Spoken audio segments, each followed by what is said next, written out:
The annual shareholders meeting of Bennett Industries was held in the grand ballroom of the Riverside Hotel, the same venue where my parents had celebrated their 30th wedding anniversary. 200 folding chairs faced a stage with a podium and projection screen.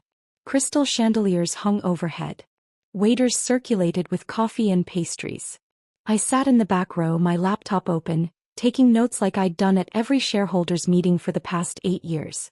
My father, Robert Bennett, stood at the podium in his custom navy suit, his silver hair perfectly styled, commanding the room with the presence of a man who'd built a manufacturing empire from scratch. Bennett Industries produced industrial components for automotive, aerospace, and construction companies. 42 facilities across 11 states. Annual revenue of $1.2 billion. As you can see from the quarterly report, my father was saying, we've exceeded projections in every sector. Our aerospace division alone has grown 23% year-over-year. Shareholders nodded approvingly. Most were silent partners, investment groups, and family friends who'd bought in during various funding rounds over the company's 35-year history. My mother, Patricia Bennett, sat in the front row next to my older brother David, who served as vice president of operations.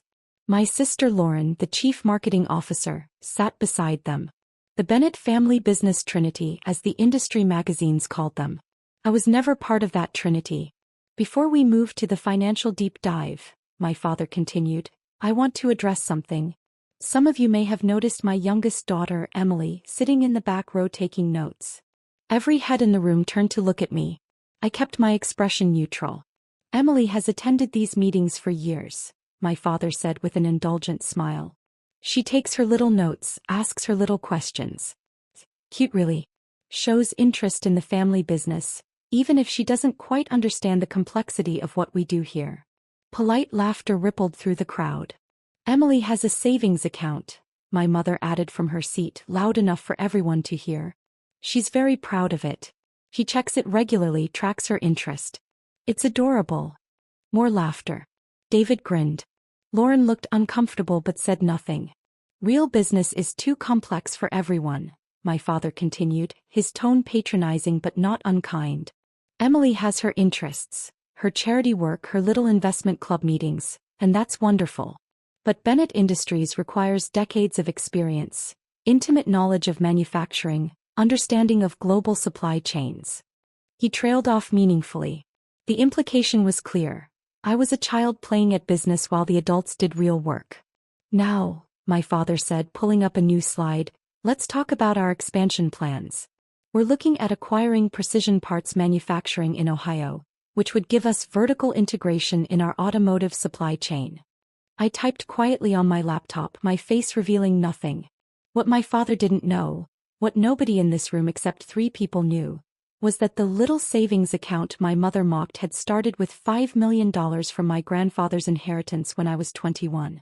What my family didn't know was that I'd turned that $5 million into $680 million over 12 years through careful, strategic investments in private equity, real estate, and corporate debt.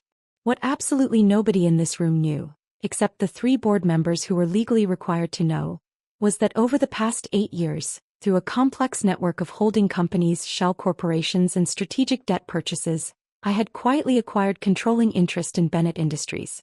I owned 52% of the company my father thought he controlled. My phone buzzed silently. A text from James Morrison, the board chairman, sitting in the second row. After the financial presentation. Are you ready? I texted back. Yes. The meeting continued. David presented the operations report. Efficiency improvements, facility upgrades, workforce optimization. Lauren showed marketing metrics, brand awareness, customer satisfaction scores, new client acquisitions. Everything looked good. The company was healthy, profitable, well-managed. Except for one problem that I'd identified 3 years ago. My father was preparing to sell. He hadn't announced it publicly, but I'd seen the preliminary discussions. Private equity firms circling. Valuation assessments. My father wanted to cash out, take his billion-dollar payday and retire. He'd turn 65 next year. The sale would destroy the company. The PE firms would strip it for parts, sell off divisions, fire thousands of employees, and extract maximum value before discarding the husk. I'd been building my position specifically to prevent that. Now for our financial overview, my father said, gesturing to the CFO Richard Zhang. Richard will walk us through the numbers and then we'll open for questions. Richard approached the podium with his tablet and began his presentation. Revenue, margins, cash flow, debt ratios. Everything looked strong because I'd made sure it stayed strong. Over the past 8 years, every time Bennett Industries needed capital, I'd provided it through anonymous debt purchases and credit facilities. They thought they were getting favorable terms from generous banks. They didn't know I was the bank. When Richard finished, my father returned to the podium. Questions. Several hands went up. The usual inquiries. Dividend schedules, expansion timelines, competitive positioning. Then my hand went up. My father saw me and smiled. Yes, Emily? Do you have a question? Yes, I said, standing up. I'm wondering about the debt restructuring that happened in 2021. Bennett Industries refinanced $280 million in bonds at a very favorable rate. Can you explain who provided that financing? My father's smile widened. That's a rather technical question, sweetheart. The short answer is we worked with several institutional investors who recognized the value of our company. Richard can send you the details if you're curious, though I'm not sure you'll understand the bond documents. I understand bond documents, I said calmly. I'm asking specifically about the identity of the investors. Richard cleared his throat. The bond purchase was facilitated through a private placement with several investment groups. The lead investor was Meridian Capital Holdings. And who controls Meridian Capital Holdings? I asked. That information is confidential, Richard said, glancing at my father.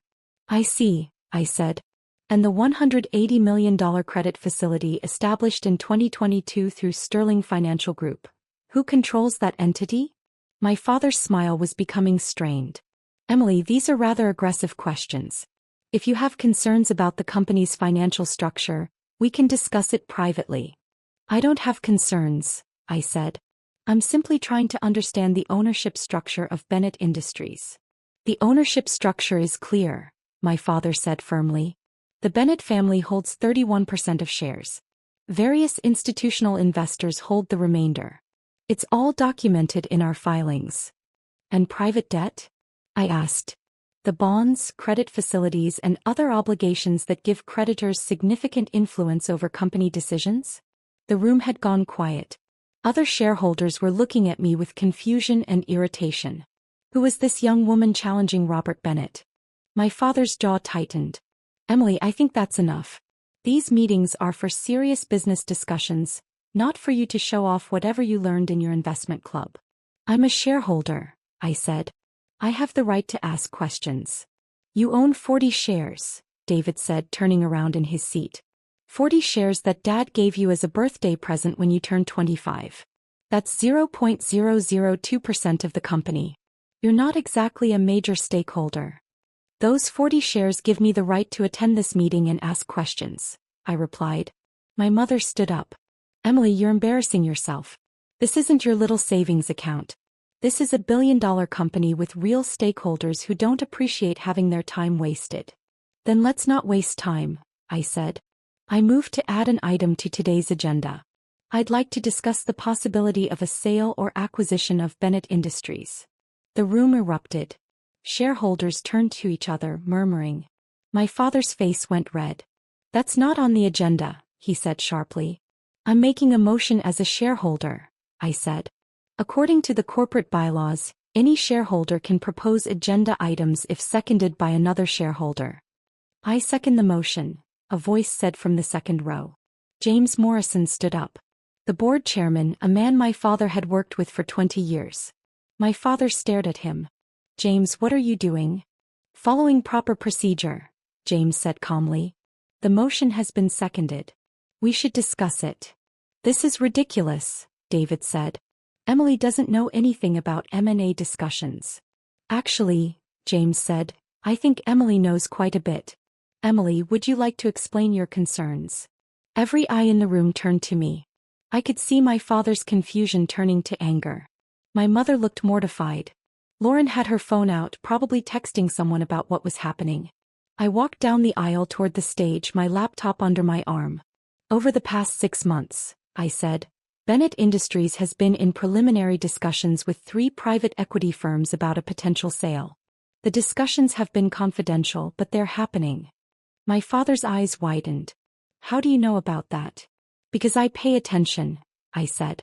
And because a sale would be catastrophic for this company.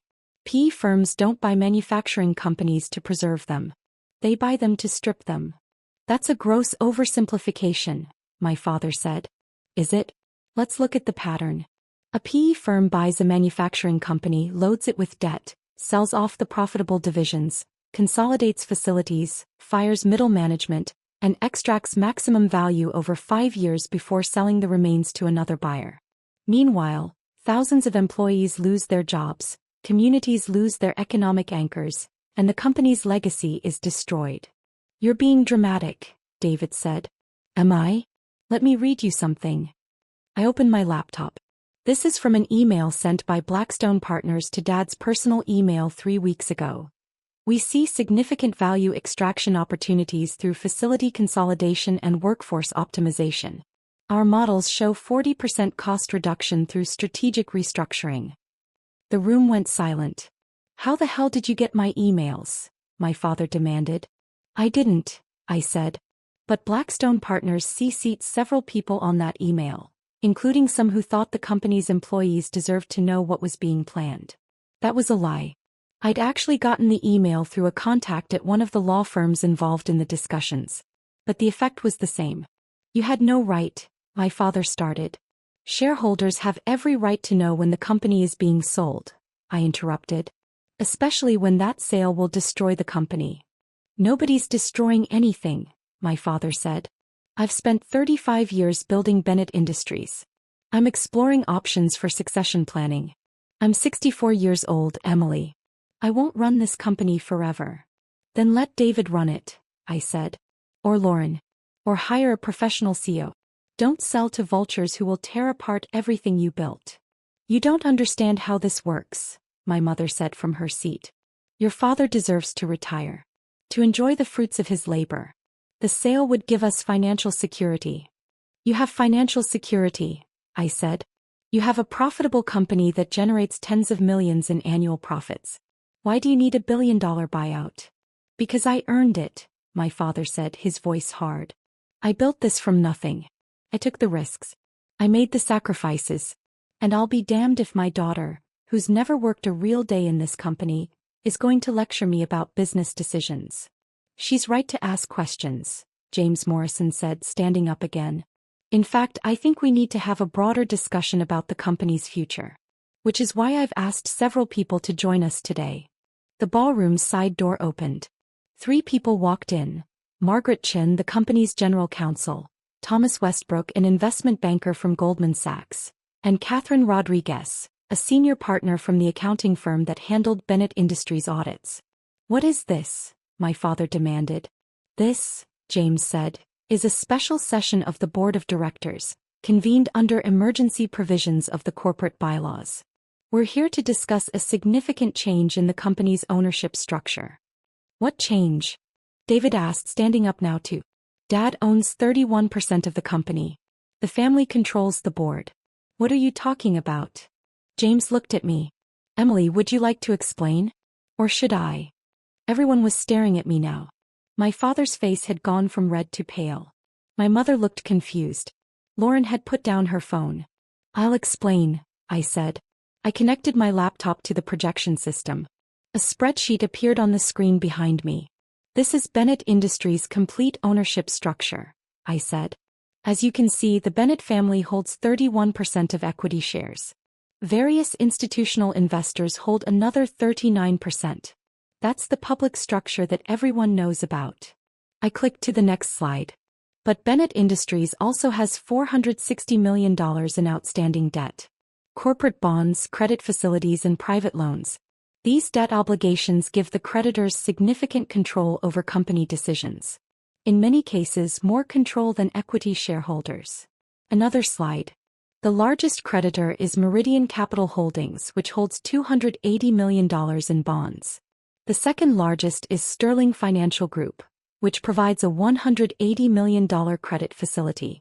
Together, these two entities control 75% of Bennett Industries' debt. I paused and looked at my father. And both entities are wholly owned subsidiaries of Thornton Investment Group. Silence. Complete absolute silence. Who the hell is Thornton Investment Group? David finally asked. I clicked to the next slide. It showed my face next to the corporate logo. I said. Thornton is my mother's maiden name. I established Thornton Investment Group 9 years ago. Over the past 8 years, I've systematically acquired debt positions in Bennett Industries. My father was staring at the screen like it showed his own death certificate. You're saying? He started then stopped. I'm saying that I hold $460 million in Bennett Industries debt, I said. Which, combined with my equity position and convertible instruments, gives me effective control of 52% of the company. That's impossible, my mother whispered. It's not only possible, it's documented, Margaret Chin said, standing up. I've reviewed all the paperwork. Emily's ownership structure is completely legal and has been properly disclosed to the board as required by law. The board knew? Lauren asked. 3 board members knew, James Morrison confirmed. Myself, Margaret, and Richard Zhang. We've been legally required to know because Emily's debt position crossed the threshold for required disclosure 18 months ago. My father turned to Richard Zhang, who looked uncomfortable but nodded confirmation. Why didn't you tell me? My father demanded. Because Emily asked us not to, James said. And legally we didn't have to. The disclosure requirements are to the board, not to all shareholders. I'm the CEO, my father shouted. And Emily is the majority owner, James replied. Which means technically you work for her. The room erupted again. Shareholders shouting questions. David arguing with James. My mother sitting frozen in her chair. I waited for the chaos to settle.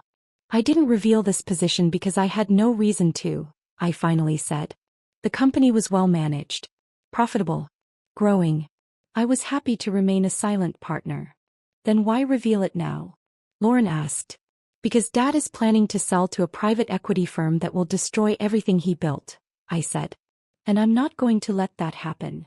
My father walked slowly down from the stage, stopping a few feet from me. Up close I could see how shocked he was.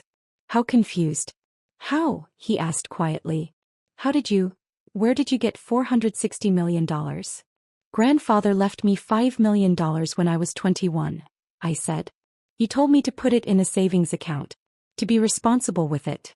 To not waste it on foolish investments. So you used it to buy debt in my company? I used it to build an investment portfolio, I said. I invested in private equity, real estate, venture capital. I was very, very good at it. Over 12 years, I turned $5 million into $680 million. My mother made a small sound. And you used that money to buy control of Bennett Industries? My father asked. I used that money to protect Bennett Industries, I corrected. Every time the company needed financing, I provided it. Favorable terms. Low interest rates. Flexible covenants. I helped fund the expansion into aerospace. I backed the facility upgrades.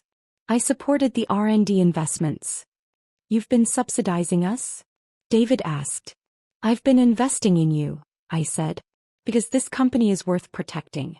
Because it employs 8,400 people. Because it's a real business that makes real things that matter. And now you're going to stop the sale, my father said flatly. Yes. Even though I want to sell. Even though I've earned the right to retire and cash out. You can retire, I said. David can be CEO. Or we can hire someone. But we're not selling to private equity. My father stared at me for a long moment. Then he turned to James Morrison. Is this legal? Can she actually do this? It's completely legal, James confirmed.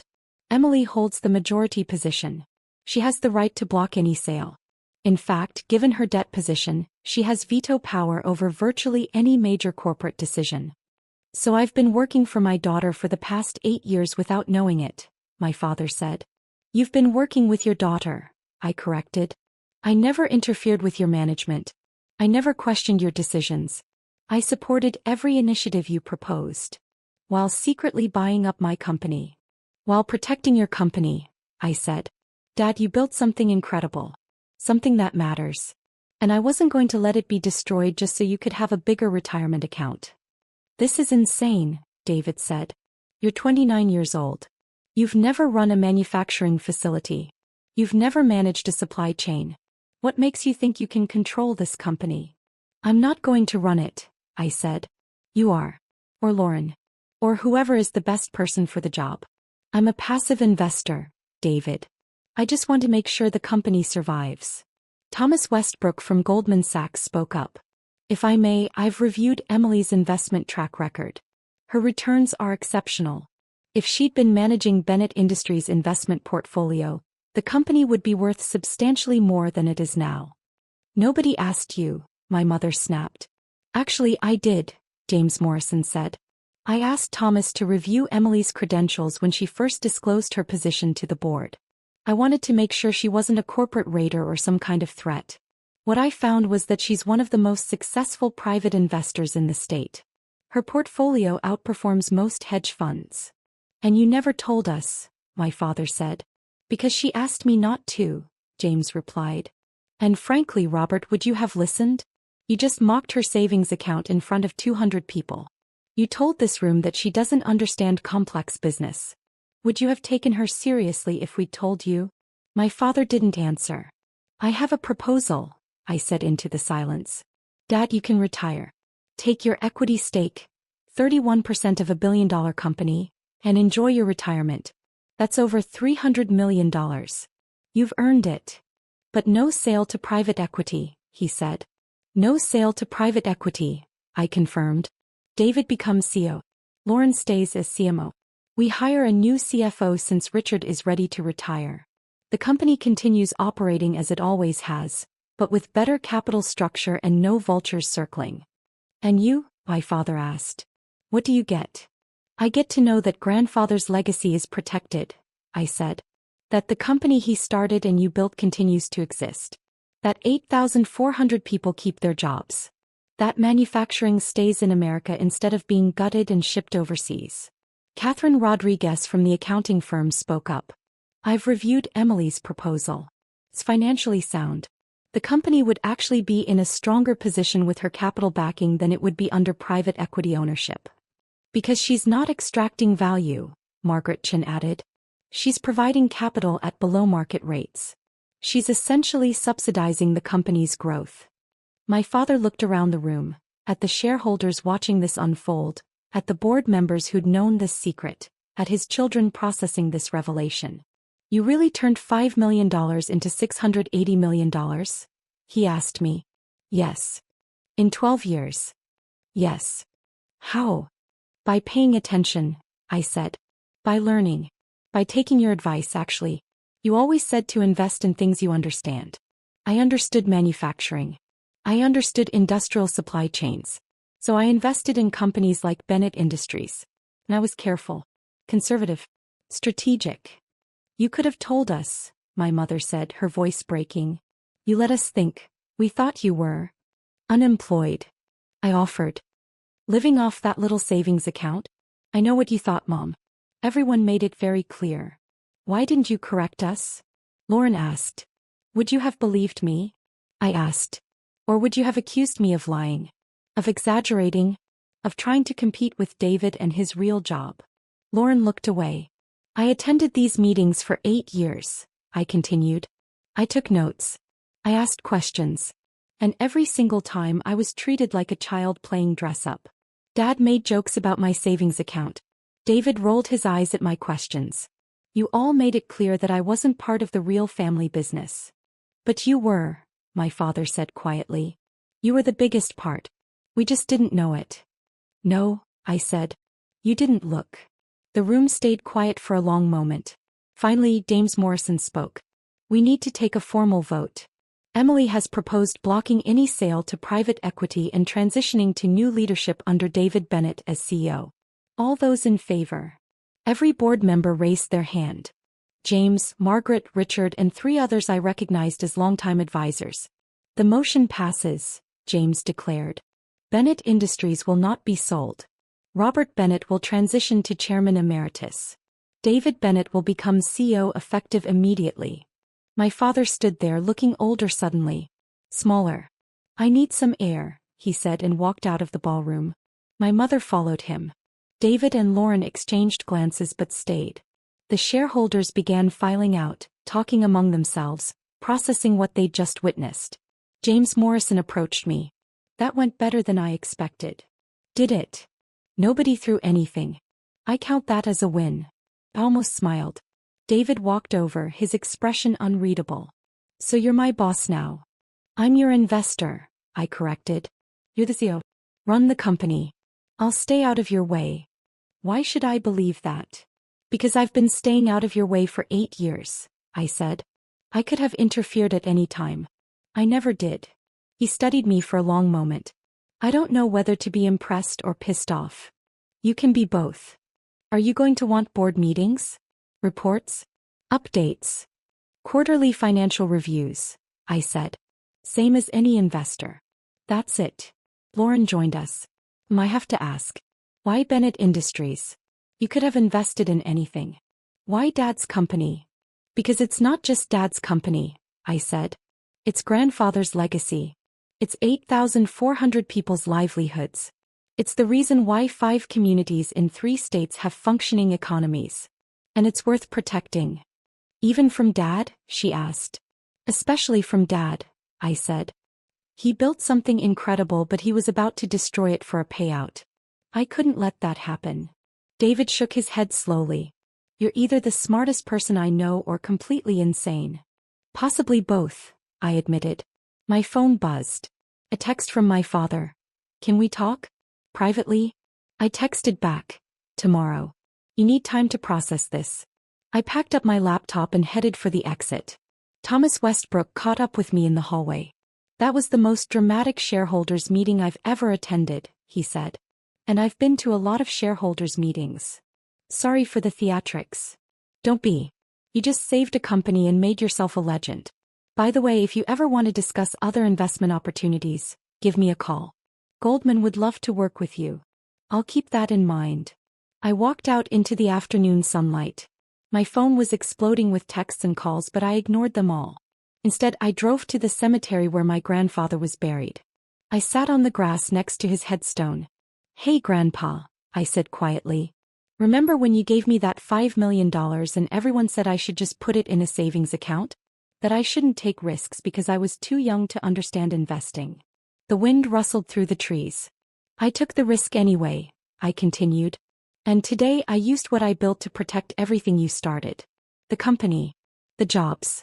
The legacy. I sat there for a while watching the clouds move across the sky. They thought I was focusing on my little savings account, I said. Turns out I was building an empire. I drove home to my apartment, not the penthouse my parents assumed I couldn't afford, but a modest 2-bedroom I actually owned outright under my investment company's name. I poured a glass of wine and opened my laptop.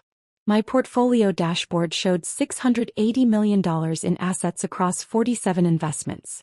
Bennett Industries was the largest, but there were dozens of others. Manufacturing companies, industrial suppliers, technology firms. My phone rang. My father. I answered. I've been thinking, he said without preamble. About what you said. About me not looking. Dad. You're right. I didn't look. I saw what I expected to see. A daughter who wasn't interested in real business. Who didn't have the drive or the ambition or the understanding. It's okay. It's not okay, he interrupted. I built a company. You built an empire. And I was too blind to notice. I didn't know what to say. I'm proud of you, he said quietly. I should have said that years ago. I'm saying it now. I'm proud of what you've accomplished. Thank you, I managed. Tomorrow can we talk about the future? Really talk? Not father to daughter but investor to CEO. I'd like that. Good. And Emily? Yes. That savings account comment was cruel. I'm sorry. I know. He hung up. I sat there holding my phone watching the sun set over the city. They'd told me to focus on my little savings account. They'd said real business was too complex. They'd mocked my notes and dismissed my questions. And while they weren't looking, I'd become the thing they never saw coming. Their owner. Their investor. Their foundation. Tomorrow we'd start building something new. But tonight I'd earned the right to smile. Because sometimes, the quietest person in the room is the most powerful. And sometimes, a savings account grows into something nobody expected. Mine just happened to grow into $680 million and control of a billion-dollar empire. Not bad for someone who didn't understand complex business. Not bad at all.